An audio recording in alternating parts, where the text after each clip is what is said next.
Охтын асуудлаар бол айгүй маш олон ээжнэр охтуудад дагуулж ирдэг л дээ. Би ярих гэхээр болдгоо маа.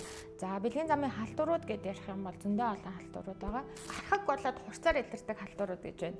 За архаг халдварууд бол ерөөхдөө бараг нэг шинж тэмдэггүй шахуу явж байгаад ингээд архаг гэрсэн байдаг. Уул эмэгтэйчүүд эсвэл хит их таргалтай бусад дотоод шүүрлийн хүчтэй эмэгтэйчүүд дээр бол өндөгчний үйл ажиллагаа байнгын алдагдчих. Одоо нийт гэр бүл салтын одоо 30-аас 50% нь бэлгийн харьцааны таарамж тохиромжгүй байдал. Одоо 72 цагийн эмийн зохисгүй хэрэглээ.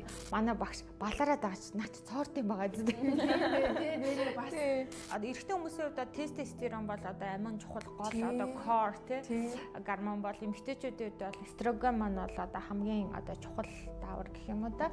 50% нь бол баг огт ойлголохгүй шахуу явж байгаа. Анхныхаа хавтлаар жирэмсэн болдог ч юм уу халдвар авсан хэрэг тохиолдлууд бас байна. Янз бүрийн олон аргууд байна тий.